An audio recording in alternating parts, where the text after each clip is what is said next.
Last week I went to Funko Hollywood, and it was an experience. I am a huge fan of Funko Pops. I collect them. I have hundreds of them. And so getting to go to this store was a lot of fun. They have the most amazing displays for Funko fans that you can take pictures with. There's interactive ones. If you love Funko Pops, you should definitely visit either the Hollywood location or the Washington location because it is a must see. But I was there for one main reason.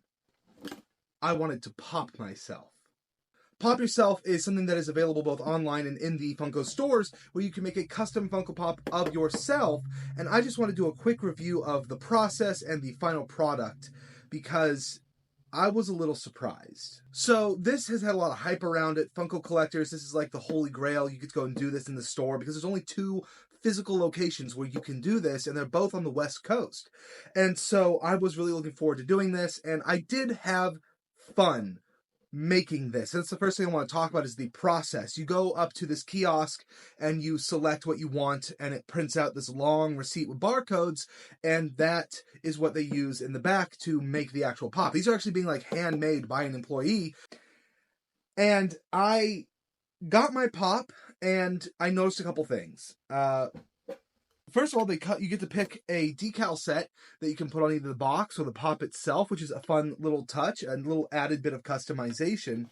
The process of making the pop is a lot of fun. There's a lot of options to pick from. I wish they had had more hair color options. My beard is significantly lighter than my hair, and so I wish that they had something with more of a reddish hint to it because that's more matches the color. But I understand why you can't have a million different hair and beard options in every beard and hairstyle that they have because that would just take up way too much space in the store. The outfits are very limited. Luckily, they did have a denim jacket because my denim jacket is kind of part of my iconic look. I both have my patch-covered one, and when I'm out and about doing stuff, I have my just regular denim jacket that I wear.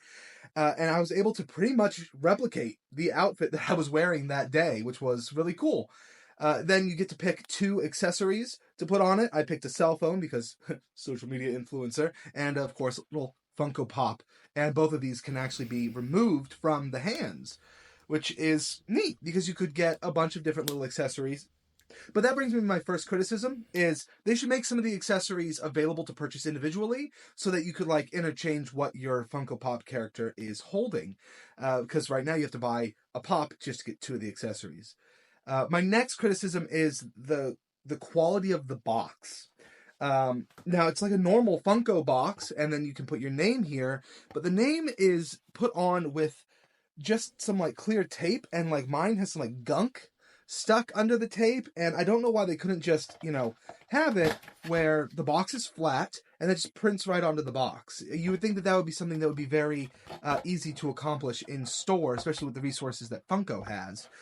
And it just it gives it kind of a cheap look. The ink doesn't really stick to the laminate very well. There's some scuffing and scratching on it. The letters look a little wonky. So I'm not a fan of that. But let's talk about the pop itself. The first thing I noticed when I took the pop out of the box is the feel is kind of off because, again, these are assembled in the thing, so some of the parts can kind of come off, which, again, if you could buy just a new pair of pants and change your character's outfit, that would be a lot of fun, because then it would be, a little more customizable at home, but again, you can only buy one pair of pants with the pop itself.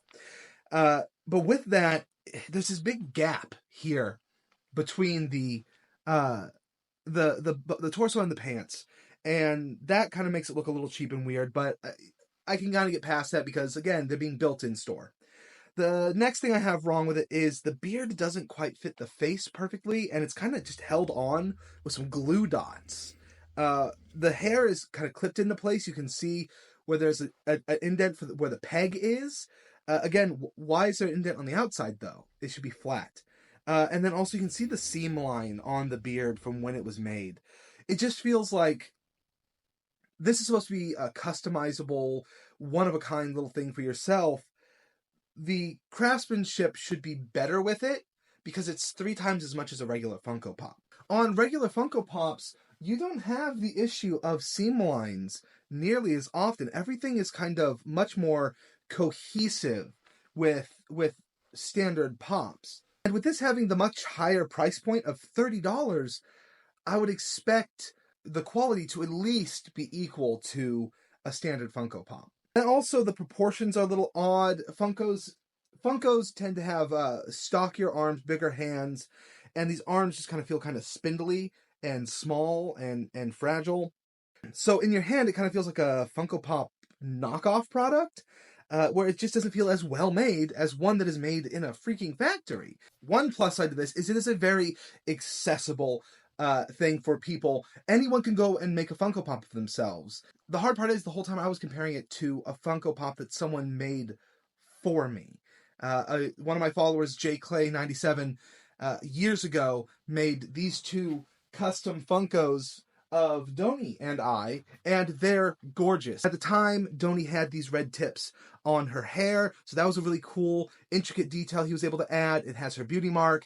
It has Cara Dune's body as the base, because that's one of Doni's favorite Star Wars characters. And then he did one of me with Paz Vizsla as the base, and the beard and hair colors match, and the body type is a little bit more me because it's a bulkier Mandalorian. Paz Vizsla is my favorite Mandalorian. He even added a cross on the shoulder blade for, that Christian geek. And on Doni's chest piece, he added the EMS logo because Doni's an EMT. So the whole time I'm comparing the Funko Pop I got from Funko to these, which are beautifully handcrafted and amazing, and those are meant for mass production. So, take that into account when I give you the rest of my opinion. It's not that it is horrible. It's just for the price point of $30, something that is basically a Mr. Potato Head assembled in the back. That seems like a really high price point for it not to be perfect. It's what you're paying for with these is the novelty of having your very own Funko Pop in a box, customized to look like you. And there's a few things that I think they could do to improve that. One, the hair colors, add more hair colors, at least for certain styles, maybe for just the longer standard hairs, add pink, blue, red, because a lot of people live their life having pink hair all the time. Doni used to always have a different colored hair. It wasn't until, she got pregnant that she really stopped dyeing her hair on a regular basis. And so people like her, you can't really customize it to really get the aesthetic that they have in real life. Another one I noticed that was odd was there was no representation of disabilities. There's no wheelchairs. I'm sure there are plenty of Funko fans who use a wheelchair or use crutches or a cane. It would be cool to have that kind of representation within the Funko Pop options. And lastly, Funko Pop babies. This is a new thing they just introduced. You can pick a boy baby or a girl baby. The only difference between the two is the eyelashes or no eyelashes. And the skin color is different. You can get different skin colors. But then there's 3 outfits you can pick from. And so all these Funko Pop babies just kind of all look the same. And you can't really make it look like your baby if you have one. And I kind of wanted to get one for my daughter, but I guess just have to wait until she's older, and we can just make one of these for her, because Funko Pop babies is completely worthless. It's just as much as these, and there's way less customization, and they don't have anything that makes them distinct to the child you're trying to replicate.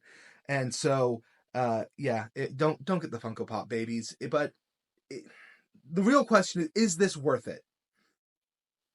I'd say in the whole of the experience, going to the store, taking pictures with all the displays, going to the Funko Pop factory, and picking from the kiosk and then being handed it by a Funko Pop employee. Yes, if you're willing to pay that $30, I would definitely do it again, knowing the final product, even though I wish it was a little higher quality. It was fun, it was an experience, and that's what you're really paying that $30 for. So, do I think Funko should maybe lower that to $25? Probably. Do I think you should go get one of these? If you're a big Funko collector, yes, you should get one. They're fun. But Funko, I think you need to step up your game on the Pop Yourself Pops a little bit.